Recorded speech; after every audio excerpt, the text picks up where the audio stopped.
Bienvenidos a un nuevo capítulo del podcast de Pacal. Ya nos hemos presentado. Este sería el capítulo 1. 0, 1, menos 1. Hemos decidido... Como informático discrepo, ¿eh? ¿Qué coste? Empezamos bien. Capítulo 1 por mayoría. Y bueno, pues vamos a seguir un poco con este encuentro que tenemos con todos vosotros, hablando de todo, de vacunas, de IA, de tecnología, de salud y de lo que se tercie. Tenemos hoy un programa que vamos a arrancar con una noticia que creo que es muy importante, que ha sido muy relevante o por lo menos muy mediática, que es cómo de alguna forma las vacunas pueden incidir no solo en la prevención de infecciones, sino también en algo tan importante como la prevención de la demencia. Y estamos hablando específicamente de un artículo de la revista Nature que nos habla de cómo, después de un seguimiento de personas vacunadas y no vacunadas de la vacuna de herpes zóster, Zostavax, se ha visto o han comprobado que existe una disminución de en torno a un 20% del riesgo de desarrollo de demencia. Con lo cual, ese es un poco el titular y sobre ese titular vamos a empezar a hablar de muchas cosas. Vamos a hablar de, entre otras cosas, de cómo analizar los artículos científicos y cómo la inteligencia artificial nos puede, en este caso, ayudar ¿no? a estudiar, a buscar o a interpretar los artículos científicos. Así que después de miraros de forma ping-pong, vamos a entrar ya en el tema por si alguno quiere comenzar.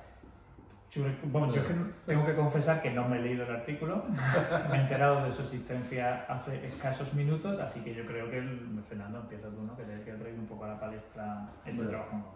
Yo tengo que confesar que tampoco me he leído el artículo, aunque soy yo quien lo ha traído, pero por una razón muy simple. ¿Cuándo fue la última vez, y por favor Conejo tú no respondas, que os leísteis un artículo completo?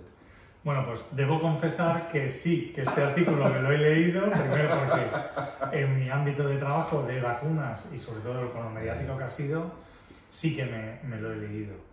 Y como sé por dónde vas a ir, porque parece mentira que traigamos una noticia que ha sido relevante en el mundo científico y no se haya leído, vamos a entrar un poco en ese tema, ¿no?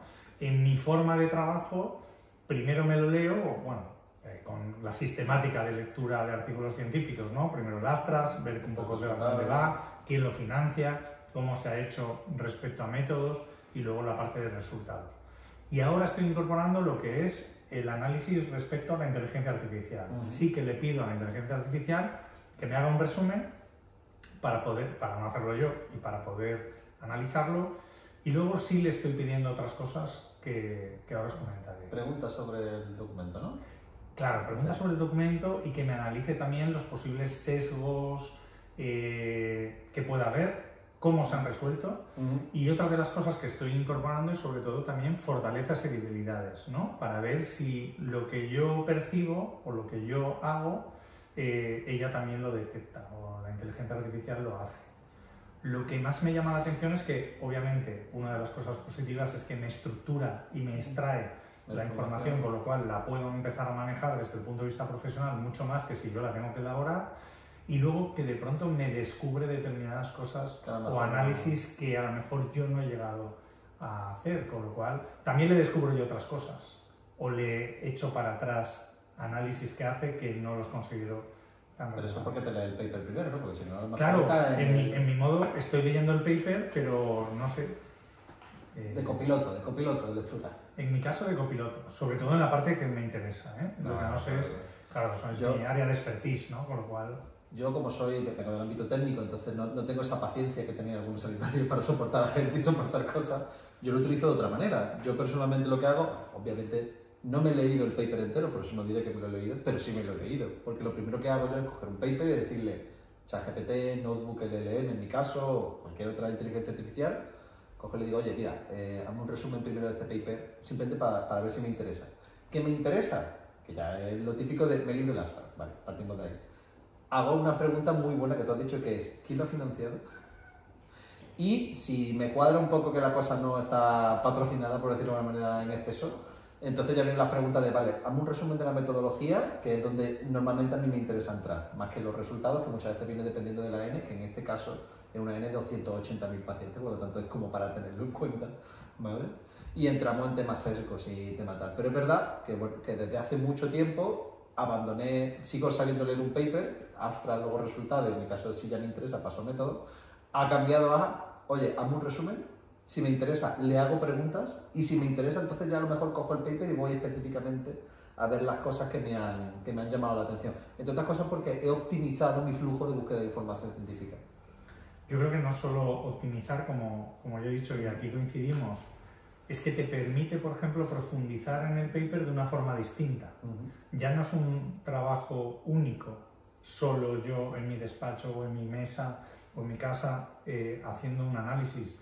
De pronto estoy teniendo una confrontación, en este caso con la inteligencia artificial, que me hace caer no solo en mis supuestos, sino también confrontarlos o incluso retarlos, ¿no? Entonces es una forma de estudio que a mí me está resultando mucho más enriquecedora que la de antes, que era yo conmigo y... Pero aquí el que más callado está es el que más papers lee de aquí delante. Claro. Bueno, habría que echarlo, eso me pica, ¿eh? Porque... No, bueno, por lo menos el que más papers raros lee de los tres, seguro. Y a lo mejor precisamente por eso mi enfoque, que además es diferente del vuestro, quizás sea a lo mejor incluso menos productivo, en el sentido de que a lo mejor, porque yo lo que hago es justo a lo mejor al revés de lo que me estáis comentando. Ha habido como tres enfoques, ¿no? Tú dos enfoques sí, por ahora, sí, estamos expectantes del tuyo. No, el mío es muy fácil. Yo también empiezo por preguntarle a la inteligencia artificial que me haga un resumen y que me destaque los principales aspectos, pero como luego no me fío del todo, me lo leo también. Entonces... A lo mejor estoy duplicando el trabajo, hago una especie de prefiltro parecido a lo que puede hacer Fernando. Lo que pasa que, digamos que no me termino de fiar, no decido si me interesa o no me interesa en virtud del resumen que me ha hecho la IA, sino que luego al final me lo acabo leyendo igualmente. Estoy, digamos, haciendo una especie de doble control. Conejo ha conseguido que una herramienta de productividad, en vez de hacerte trabajar 0,7, 0,6 del trabajo, 1,25. Sí, encima es gratis, es mi rollo. No, pero a ver, estoy en fase beta con ella, entonces estoy intentando ver que lo que realmente me expone en su resumen o lo que realmente me destaca coincide más o menos con lo que yo detecto que destaca. Quizá viene todo de la forma en la que todavía trabaja la IA, ¿no? De más, de que hemos hablado muchas veces, de lenguaje estocástico y no de comprensión profunda de lo que se dice, aunque ahora ya me está cambiando un poco. Y quizá deriva de eso, ¿no? Porque, por ejemplo, yo con las veces que le he preguntado por limitaciones, no lo he hecho muchísimo, tengo que practicar más, pero las veces que he preguntado limitaciones, cuando me he ido yo a leer el paper, básicamente me ha resumido la parte del paper donde dice las limitaciones de este artículo son... Entonces realmente veo que no han sido conclusiones, sino que se ha restringido al texto donde ya dice la limitación. Entonces estoy ahí con esta relación de que yo creo que obviamente tiene un potencial enorme y me gusta mucho lo que has dicho tú del debate, ¿no? Tú me has dicho esto, pero yo he visto esto, pero entonces ¿esto por qué? Porque a fin de cuentas desde el enfoque que yo estoy haciendo no estoy sacándole el partido, estoy cuestionándola sin fiarme del todo de lo que me dice. Y a lo mejor debería empezar a fiarme de lo que me dice porque precisamente una de las grandes potencias que tiene esto es ver cosas que a lo mejor yo no he visto por desconocimiento, por incapacidad, por lo que sea. Pero es como lo único que cambia es el orden. Sí, es el orden. Yo creo que una cosa importante es que el sentido crítico tiene que existir. Claro, no es lo mismo que tú le pidas a este artículo que te haga un resumen, que a lo mejor lo hagamos nosotros simplemente por área de conocimiento, ¿no? Claro, pero por ejemplo, para hacer cualquier presentación, cualquier artículo, cualquier publicación que se hace, lo sabemos todos. Sí. No, vale, pero me refiero a que cuando uno la está haciendo, cuando yo lo estoy haciendo, cuando tú estás escribiendo algo, tenemos que revisar muchísima literatura. Y de esa muchísima literatura, la inmensa mayoría de las veces no aporta nada. Es darle una vuelta a lo mismo o dar otro ensayo que dice lo mismo que han dicho los mismos 27. Entonces quizá un enfoque como el de Fernando que te vaya filtrando un poco y decir, pues no voy a perder tiempo en leerme esto porque ya me lo he leído otras veces, quizás sí que empiece a utilizarlo de forma más productiva sin perder el punto crítico. Antes habéis decidido que era el capítulo 1 por democracia, por ahora va ganando por democracia mi posición. Que no, pero la parte interesante es que sigue siendo una herramienta. Para mí lo que sigue planteando es que es una herramienta en la que si yo quiero profundizar más en aquello que iba a profundizar antes, ahora me permite ganarle tiempo, ganarle facilidad a ese conocimiento más intenso de un área, de un artículo que nos interese mucho más, ¿no? Y también nos va a ganar tiempo en simplemente el conocimiento superficial de aquella cuestión que tengamos. Respecto a las limitaciones, es verdad que una de las cosas que descubres es que lo que hace es que la propia reflexión de discurso, ¿no? O de fortalezas y debilidades que te plantea el artículo, él te lo extrae. Yo lo que estoy intentando, y además de hecho a raíz de la semana pasada una reunión hablando de los métodos DAR, de análisis o de planteamiento de ensayos clínicos, es darle más información, darle otros papers o darle algún tipo de trabajo académico respecto a lo que son los sesgos o conflictos para que busque ahí, ¿no? No sé si eso es un poco la forma de darle otro contexto. Efectivamente, siempre la búsqueda de la ampliación del contexto es lo que nos va a enriquecer la capacidad de respuesta del modelo. Y de hecho, no sé si habéis probado alguna vez la herramienta Notebook LLM, que la ofrece Google gratuita. Bueno, lo hemos hecho en el taller. Aquí, en Gijón, que estuviera en Gijón, pudo vernos utilizando Notebook LLM. Que la gracia que tiene precisamente es que, en concreto, la versión gratuita puedes subirle hasta 50 ficheros, que yo lo utilizo para subirle, estoy escribiendo un paper, cojo mis papers de referencia del área en concreto y lo utilizo para empezar a hacerle lo que hace Nacho, empezar a preguntarle, interrogarle. Y el Notebook LLM está configurado expresamente para decirte de dónde te está respondiendo. Entonces, cuando tú le haces una pregunta, no solamente te saca la conclusión de respuesta, sino que además te dice, te he respondido con este fragmento de este documento que tú me has dado. Entonces, claro, agiliza esto que estamos hablando de leerte 20-30 papers para escribir otro ensayo clínico o preparar una solicitud de un proyecto, este tipo de documentos que todos conocemos, agiliza muchísimo tu proceso. Donde yo veo mucho ahora trabajo pendientes, vale, yo tengo mi lista de papers de referencia, este que hemos hablado del Repezonter, entra ahora mismo en esa base de datos, pero siempre es el problema de quiero informarme de qué hay nuevo y no me he enterado. Entonces el tema de la búsqueda. Os pregunto, vosotros ahora mismo, pues yo sé cómo lo hago yo, pero ¿cómo hacéis vosotros ahora mismo el tema de buscar nuevos papers? Yo sigo el método tradicional. Todavía eso no he cambiado, pero estoy deseando dos cosas. Uno, que me contéis si hay una forma nueva para incorporarla, y dos, plantearos si tenemos que seguir usando anglicismo como paper y como artículo científico, porque a lo mejor hay alguien convulsionando. Yo cuando escucho 3 veces paper ya me entra... Yo estoy a punto de saltar, gracias que a mí no había escuchado decir paper nunca. Yo me lo está pegando él. Yo reconozco que para la búsqueda de artículos científicos sigo tirando de medidas tradicionales, pero también admito que ha sido porque en ese campo en concreto no me ha dado por probar todavía. Yo sé que tú utilizas Entonces soy yo el diferente. Cuéntanos. Bueno, entonces expongo mi forma a día de hoy de informarme, ¿vale? Yo personalmente a día de hoy utilizo una técnica mixta, ¿vale? Porque, bueno, primero explico, yo busco tanto en Google Bing o el buscador que de vuestra casa queráis utilizar, buscador tradicional, como utilizo inteligencias artificiales con su modelo de búsqueda y razonamiento profundo, que hace que se ponga un poco a darle vuelta al tema, sobre todo para que me dé ideas. Y explico por qué sigo utilizando Google, que realmente es el segundo paso del flujo.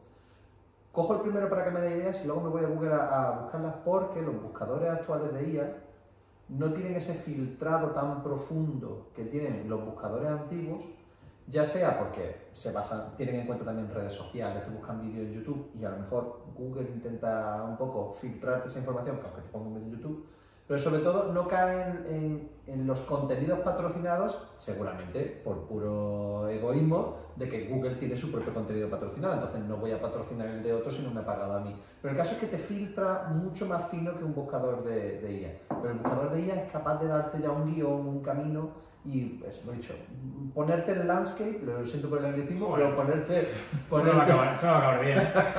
Pregunta. la visión general de cómo está el estado del arte de lo que estoy buscando. Pregunto, las dudas que a mí me genera o el por qué, y hablo exclusivamente de mis razones, el por qué sigo utilizando yo buscadores tradicionales, en este caso PubMed, como dijimos la otra vez, es porque me queda la duda, y es una duda basada en el desconocimiento, probablemente no tenga razón, de que sea capaz Google o cualquier otra herramienta general de buscar en la literatura científica algo tan específico, no sé, ¿hay algún tipo de filtro por el cual puede haber información en una base de datos científica, técnica, que pueda no aparecer en una búsqueda profunda? Pregunto desde la ignorancia. De filtro, y ¿cuáles serían aquellas que podamos explorar? O aquellas que nos puedan afinar un poco más. A ver, buscando una estrategia, ¿no? Partimos de que es cierto que tú mismo buscas en Google y lo primero que te van a salir son las noticias no científicas hablando de una noticia científica con todo el sesgo que ya sabemos que eso significa, ¿vale? O sea que hay que tener mucho cuidado. Bueno, ese es melón importante, ¿eh? Sensacionalismo en la ciencia. Segundo sensacionalismo en la ciencia. Trump ha cerrado... No, hemos dicho que de Trump no hablamos. No, pero hemos dicho que PubMed... Bueno, eso no es lo mismo. Bueno, volvemos al tema. Efectivamente, si utilizas un buscador tradicional como una búsqueda normal, te vas a encontrar primero con las noticias no científicas. Sí que es verdad que puedes hacer una búsqueda directamente de documentos científicos que no de respuestas, utilizando, en este caso, por ejemplo, Google Scholar, ya que hemos hablado de Google, ¿vale?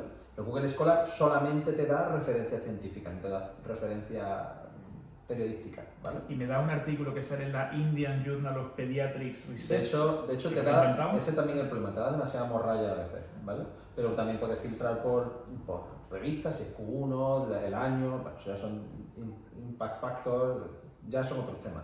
Pero de ahí viene precisamente la jugada de, primero... Factor de impacto. Factor de impacto. ¿Qué problema tenéis contra los guiris? La apariencia, ¿no? Entrar en castellano, bien. Cada uno en su país. El caso es que vuelve la jugada de por qué primero me voy a la IA, le pido que me dé una estrategia. En esa estrategia, cuando le das a buscar, ya también te va metiendo referencias a algunos papers, algunas referencias de interés, y a partir de ahí empiezo a tirar del hilo. Entonces, acabo yéndome al buscador tradicional, pero ya va refinada la pregunta y la búsqueda que voy a hacer en el buscador tradicional. O sea, sería, pido la estrategia y luego me voy a... Efectivamente. Y si le pidieras, no lo sé, ¿eh? Bueno, mentira, lo he hecho 2 veces, pero no me he acabado de fiar o no me he sentido todavía seguro en lo que me daba. En alguna ocasión a la IA le he pedido, hazme una búsqueda, este tema, o hacia este artículo, con este autor, búscame solo en indexados, búscame en PubMed, búscame en tal. Luego te da, pero claro, la primera vez que además lo comentamos, se inventó un artículo. Se inventó un artículo. Y me dijo que era para ayudarme porque le parecía muy académico, ¿no? Entonces, claro, a partir de ahí, mi nivel de confianza se desinfló muchísimo. Eso es parte de la integración neurosimbólica, de la que hablaremos después, si me dejáis. Hay una noticia referente de temas legales de cómo en Estados Unidos montaron una acusación 100% con ChatGPT y se había inventado los casos a los que hacía referencia y la jurisprudencia. Bueno, pues eso es otro tema. Vuelvo a entrar un poco en mi estrategia de búsqueda y lo que yo le pido específicamente. Yo cuando le pido buscar, precisamente luego voy a acabar yendo a PubMed, voy a acabar yendo a otros sitios de los que ya me fío de lo que me va a dar. Entonces muchas veces lo que le pido es, dime las palabras clave de lo que quiero buscar. Porque si le pido papers, muchas veces te lo da y es correcto, pero otras veces tiene el riesgo de que este paper o se lo he inventado o es un Q4 de la revista de mi primo, que sí que es una revista científica de dudosa referencia, vamos a dejarlo ahí. Entonces... Esta búsqueda por palabras clave como... Claro, muchas veces ayúdame a configurar una búsqueda sobre este tema que voy a hacer en PubMed. Pues si le dices PubMed, por ejemplo, te dice, pues filtra, vete al botón lateral, pulsa en filtrar por ¿Y si se hace esa estrategia, dónde la vuelcas? ¿En Google Scholar? Muchas veces yo le digo dónde voy a buscar. Le digo, voy a buscar en Google Scholar. Suelo empezar con una estrategia de resumen de, oye, que voy a empezar a investigar sobre este tema porque estoy haciendo tal cosa. Entonces me dice, vale, pues a lo mejor te interesan estos temas como prerequisito o aledaños, por decirlo de alguna manera. vale, pues sobre este tema quiero buscar no sé qué. Entonces voy tirando del hilo y ya cuando voy a hacer la búsqueda, cuando voy a pegar el salto a la búsqueda más tradicional, es cuando le digo, vale, sobre este tema que finalmente voy a buscar, dime cómo configurar tal buscador para hacer esto. No le des mucho a la mesa, que hemos tenemos tenido micrófonos problemas técnicos. Hemos empezado el Micrófonos capítulo rotos con problemas para empezar. técnicos y tenemos micro de esta. No me deis a la mesa, que hay que estar pendiente de eso.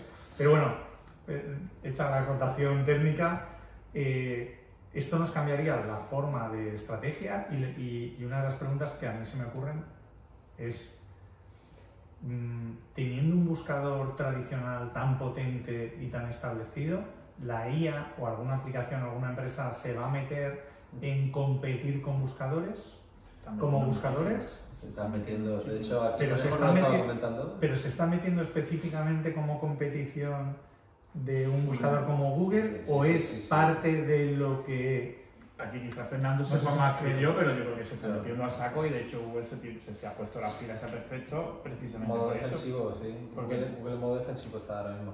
Sí. haciendo, pero no es o sea, las aplicaciones no van simplemente a ser buscadores, sino que han mejorado sus motores Bueno, de el búsqueda. ejemplo, yo creo que la primera quizá, o la que primero dio el carpetazo fue quizá Perplexity, ¿no? Sí, Yo creo que por lo menos por la que se hizo el popular. ámbito científico, sobre todo porque era muy técnica y no ponía filtros a la hora de responderte. Claro, porque ya, claro, de hecho no lo hemos comentado antes, pero el enfoque es totalmente diferente. No se limita a hacerte un listado de enlaces que tú vayas a consultar, sino que directamente te elabora una respuesta, te dice las fuentes y entonces se supone que se hace mucho más complejo todo, ya digo, no se limita a darte la referencia, sino que te elabora la respuesta. Y eso lo empezó a hacer, yo creo que lo que pasa es que Google Perplexity ya lo fue ha... el que mejor lo hacía en su Sí. momento, efectivamente.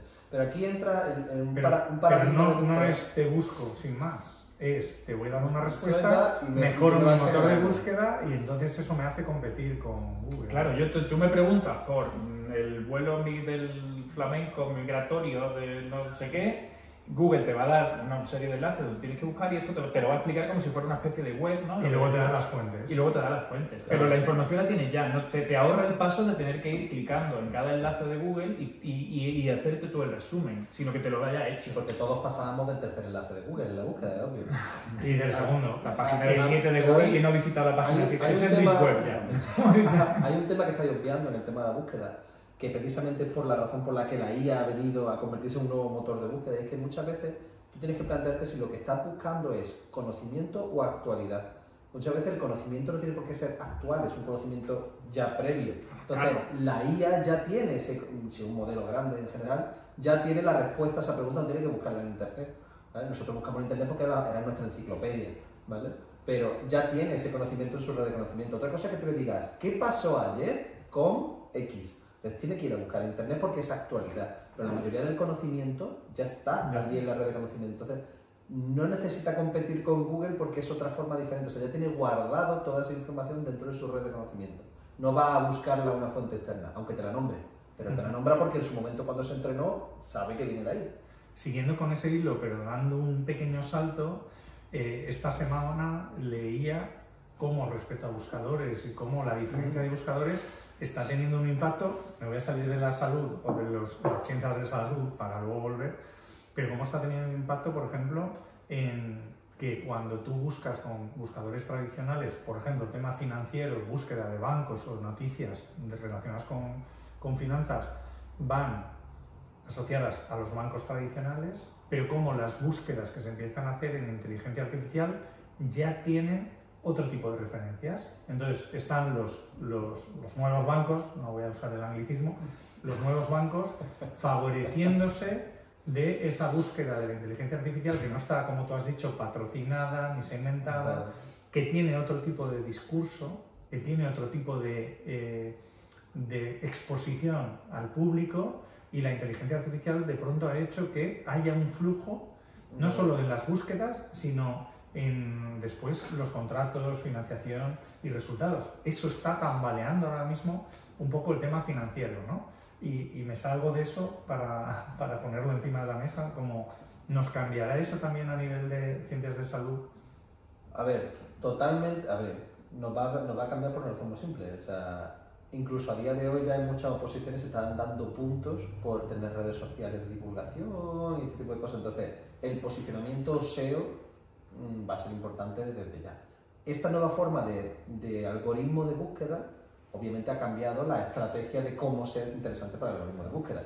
Antes se conocía como SEO y bueno, sigue siendo SEO, pero las estrategias son muy diferentes.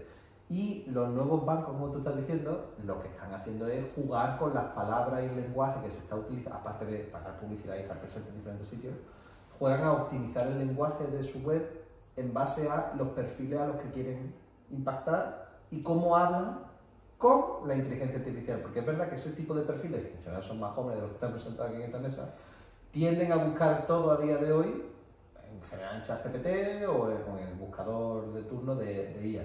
Entonces, es un lenguaje a lo mejor más natural, menos estructurado para la búsqueda, y estar adaptado a él hace que tú estés por delante. ¿Va a afectar en cómo nos escribimos? Pues va a afectar en estas cosas porque la mitad de los papers que veo últimamente claramente están escritos por IA, entonces va a afectar. Ha afectado mucho. ¿A qué se me va a decir? Neuroadaptativo y No, todavía nos queda. Vale, pues. Llevas una semana queriendo hablar del efecto. El efecto Ghibli. Ay, Primero deletréalo. No me lo sé, mira que soy un fan de Miyazaki a saco, pero no me sé cómo se llama su empresa. GLH, lleva una H. Por algún lado todos sabemos, pero nadie sabe ponerla. A lo mejor es que tiene un poquito de relación con todo esto, porque una de las cosas que yo quería, cuando estamos en las intensas reuniones de planificación de guión y cosas que tenemos, una de las cosas nunca admitiremos lo que hay en estas tazas. Una de las cosas que yo quería sacar a colación es precisamente un tema que puede tener relación con lo que estáis hablando, y es que estamos hablando de impacto, de que mucha gente joven ya busca directamente por algún buscador de IA, como ChatGPT, el Google ya sabemos que incluye ya respuestas de Gemini directamente, con lo cual aunque tú no quieras y te vayas a Google, te va a poner un buscador de IA. Y hablamos todo el rato de IA y hay gente que hace podcast de IA, pero creo que hay una especie de desbalance entre la expectativa generada en la población general sobre el impacto que le va a generar en la IA en su día a día, como en su momento pudo ser Internet, ¿no? Y el impacto que luego tiene realmente. Y eso creo que lo hemos visto estas últimas semanas con el efecto Ghibli, ¿no? De repente todo un pico de popularidad de Internet, de ChatGPT, porque todo el mundo se está haciendo la típica foto con Ghibli, con Miyazaki revolviéndose en su despacho diciendo ¿pero qué estáis haciendo? Si yo soy lo más anti-IA de todo, cualquiera que lo conozca me entenderá.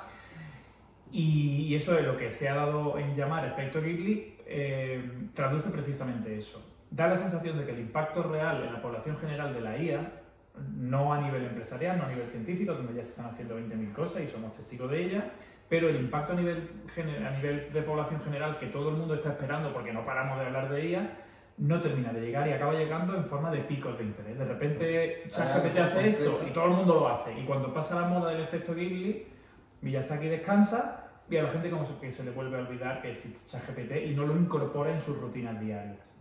Entonces yo quería hablar de esto precisamente, primero, si es algo que percibís vosotros también, y segundo,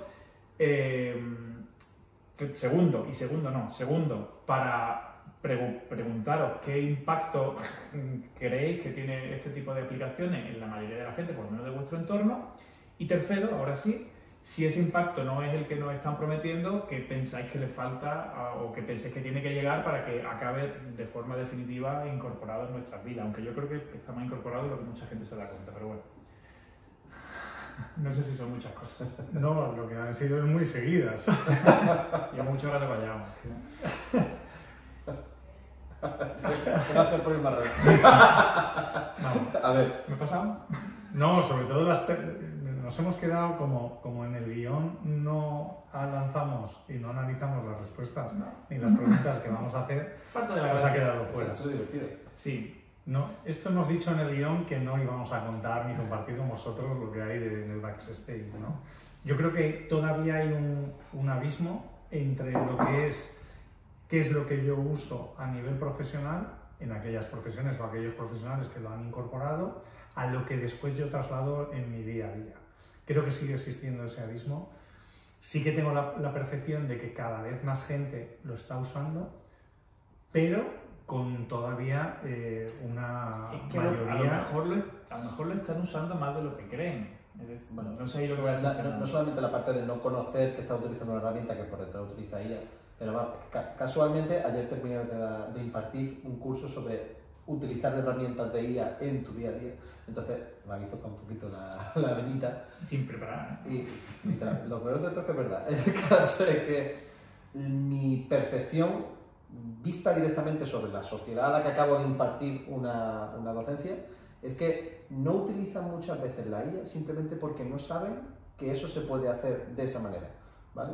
No es tanto, o sea, ya hay muchísimas herramientas que para alguien no profesional, para su día a día, para optimizar correos, para la organización personal, para el tema de gestionar lo que estoy comiendo y mi alimentación. Ni siquiera estoy hablando ya de temas profesionales, que entonces ya os digo totalmente que hay herramientas para hacernos mucho más productivos, no como tú lees los papers que trabajas más que si solamente lees el paper, sino de verdad trabajar muy Voy a bien. cambiar eso, desde ya. Para acá me cambia la vida. No lo haría. Las herramientas ya están ahí, lo que pasa es que primero la mayoría de ellas son desconocidas y segundo, todavía hay como un sentimiento como de que hay que tener cierto conocimiento técnico para tocarla, cuando realmente la revolución de la inteligencia artificial en este último tiempo ha sido la usabilidad, el convertir toda la parte que era de código y compleja en algo que es pulsa este botón o incluso díctaselo con la voz. Entonces, ya podría estar impactando la IA mucho más. Y cuando pasan cosas como el efecto Ghibli, es porque de repente alguien dice, y yo, nada más que le pasa la foto y dile, hazme la Ghibli. Y tras de Ghibli. Y se acabó el prompting engineer y los claro, pero por otro lado, igual que el efecto Ghibli se hace muy popular, todo el mundo tiene móviles ahora que son capaces de eliminar un señor que te estorba del fondo, son capaces de búscame las fotos que me hice con no sé quién, no sé cuándo. Y a lo mejor no hay percepción de que eso está utilizando herramientas obviamente de IA, de análisis de imagen, porque a lo mejor no se llama así o no lo venden así o lo que sea, y a lo mejor la gente piensa que está teniendo, como digo, menos impacto del que realmente está teniendo. Pero claro, entonces os digo que falta entonces que esas herramientas que tú dices que son desconocidas se integren de alguna manera, se popularicen, a ver, se promocionen. hay cosas, y perdón que te interrumpa, Nacho, porque sé que no te hemos dejado hablar, pero hay cosas, por ejemplo, como ¿conocéis el caso del último iPhone 16, que ahora mismo hay una denuncia en Estados Unidos contra Apple? Pues resumen rápido. Apple te ha vendido un dispositivo que estaba pensado y optimizado para que la IA nueva de Apple se iba a integrar con tu gestión de correos, tu calendario, con absolutamente todo. El nuevo Siri, que ha anunciado y que no ha llegado. Y que no ha llegado, ¿vale? Entonces, la realidad es que esa integración tan profunda, en vez de herramienta a herramienta, y siendo tú un poco el activador del proceso, es muy compleja. No es que sea imposible, técnicamente es posible, lo que pasa es que es muy costosa, entonces hacerla para producción masiva es un problema. Entonces, en este caso, simplemente por el sensacionalismo, Apple dijo que iba a estar durante 2024, no ha estado durante 2024, entonces lo han denunciado por publicidad engañosa, ¿vale? Pero esas herramientas están ahí y existen, y eso me lleva también a que ahora mismo se está haciendo una gran inversión para fomentar que haya herramientas de uso práctico real, no teorías de estoy haciendo una investigación y mira lo que he conseguido aceitárselo.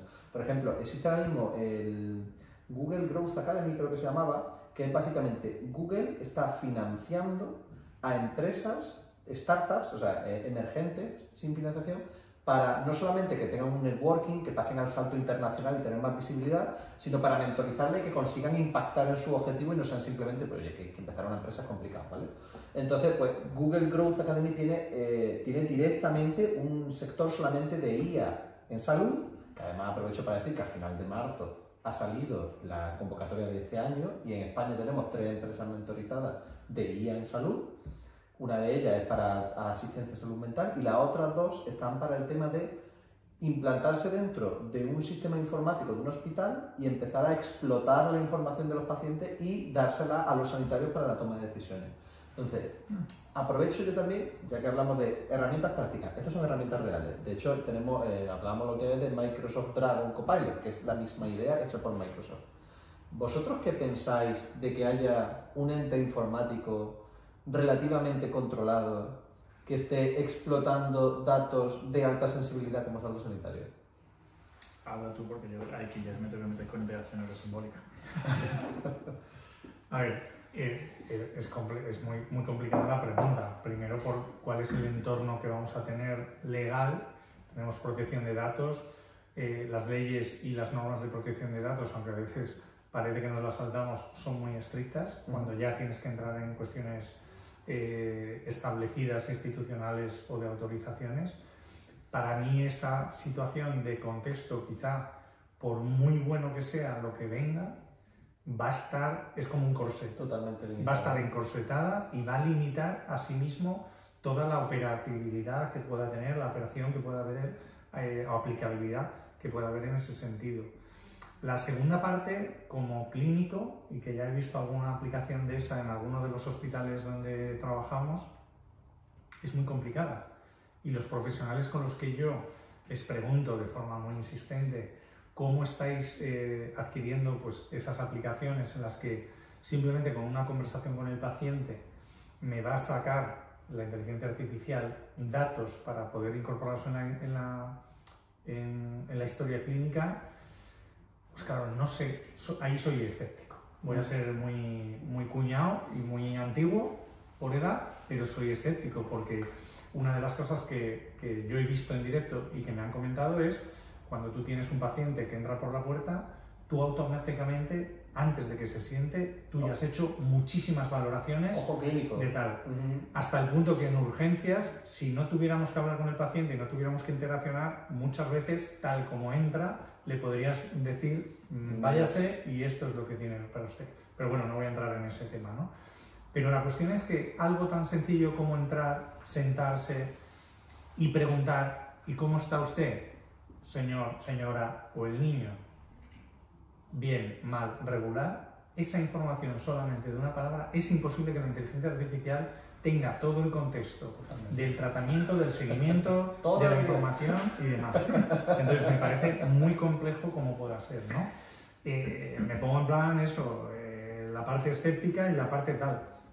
Creo que se podrá hacer, pero ahora mismo lo veo muy complicado. Y lo que está ahora, no sé si está bien encaminado o mal encaminado, pero se está encontrando con un problema en ese sentido. No le hemos dado suficiente cerveza a este hombre.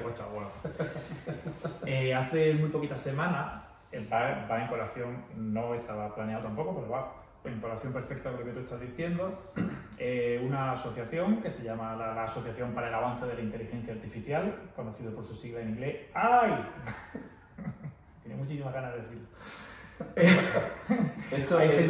Y según el estudio de la Universidad de Massachusetts, hay gente del MIT, hay gente de Google, hay gente de Stanford, hay gente de Cambridge, hay gente de Harvard, hay un montón entre los autores de este, que lo que hacen es poner una especie de puesta al día sobre la futura del estado actual de la inteligencia artificial a fecha de, terminaron de escribirlo a fecha de diciembre del 24, pero fue publicado en marzo del 25, y pone una serie de futuras directrices sobre la situación actual que ellos consideran y, como digo, futuras directrices. Es un artículo extenso que os mandé y que no lo habéis leído. Lo habremos resumido con la pero uno de los aspectos que a mí más me llama la atención es precisamente el análisis que hacen sobre la situación o las capacidades de la inteligencia artificial actualmente y la diferencia entre pensamiento formal y pensamiento plausible. Y me explico, lo explico en 2 minutos porque tiene muchísima relación con lo que tú estás diciendo.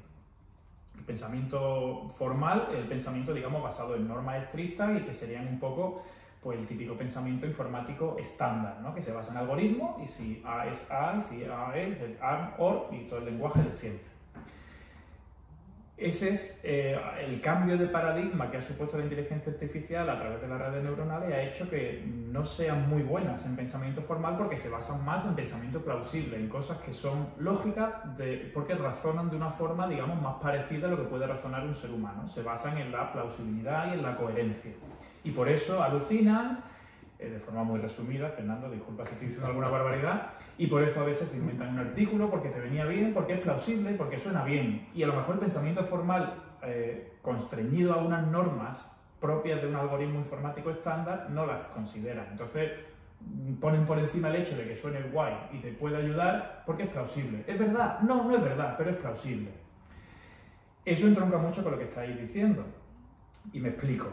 El ojo clínico no es magia. El ojo clínico es lo que le pasa a una persona que es muy lista y que tiene mucha experiencia, que a lo mejor no se da cuenta ni de por qué, pero ve algo que no le gusta. Ese niño no me gusta. ¿Y por qué? Pues me tendría que parar a pensarlo, pero algo me ha disparado en mi cabeza que ha hecho que no me guste. O ese niño no tiene nada. ¿Por qué? Yo qué sé, no tiene nada. realmente lo que está pasando en mi cabeza, lo que pasa es que no lo entendemos y la propia persona tampoco lo entiende, pues yo estoy evaluando una serie de parámetros de los que yo no soy consciente probablemente, fruto de mi capacidad y de mi formación y de mi experiencia, pero no es magia, no es un ente preternatural, es algo que todavía no, pero que posiblemente se pueda reducir a parámetros objetivos. Lo que pasa es que probablemente, y de ahí venga la integración neurosimbólica, que es uno de los criterios que pone este documento que os digo de la AI como futura área de mejora para la IA. A la IA le falta todavía integración neurosimbólica. Es muy buena con el lenguaje plausible, es muy buena con la estimación del lenguaje, por eso se inventa cosas y te crea unas historias que son muy buenas desde un punto de vista racional, si no lo piensas mucho, pero quizá le falta integrar la parte de computación clásica que sea norma fija, cuya combinación, la mezcla de parámetros objetivos, por ejemplo en el caso nuestro, pues de tensión arterial, de aspectos, de frecuencia respiratoria, de tal, junto con una capacidad de una elaboración de una historia clínica basada pues, en los síntomas que te va contando y en la historia natural de la enfermedad, que yo ya tenga en una base de datos, sea capaz de esa combinación exacta llegar a decir, pues ese niño no me gusta.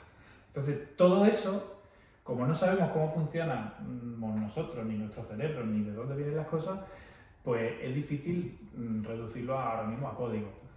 Que llegará, yo quiero pensar que llegará, pero quizá estoy de acuerdo contigo en que todavía, y no lo digo solo yo, lo dice también esta gente que son los super expertos, quizá les falta todavía esa integración neurosimbólica de la que estamos diciendo, porque precisamente no por la parte de razonamiento plausible, que esa parte se la inventa y queda bien y tal, sino por la parte de bases reales o base objetiva a las que poder agarrarse. No sé si me lo he explicado bien o... Lo has explicado fantástico. Bien, al final lo he colado, ¿eh? O sea, Y además... Lo has conseguido. al final has conseguido que habláramos de la integración neurosimbólica.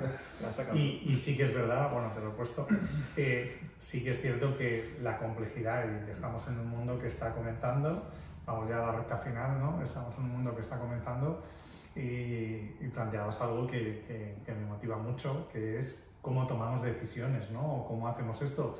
Hay un aprendizaje, hay una experiencia, hay un ensayo-error, hay un conocimiento, porque realmente ahora mismo estamos muy por encima de la inteligencia artificial a veces. A veces. Entonces, Depende no de sé lo que si se pida. como final os parece bien que Yo voy a hacer mi aportación. vayamos cerrando. Mi aportación no técnica, que es que hay un meme que dice: el médico del futuro se está sacando la carrera hoy con ChatGPT, así que ya puedes ponerte a comer sano y a hacer deporte.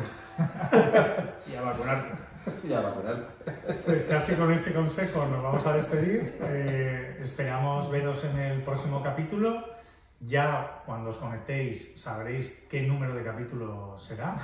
Por ahora os despedimos desde el capítulo Maldita 1 democracia. y nada, os vemos pronto. Adiós. Adiós.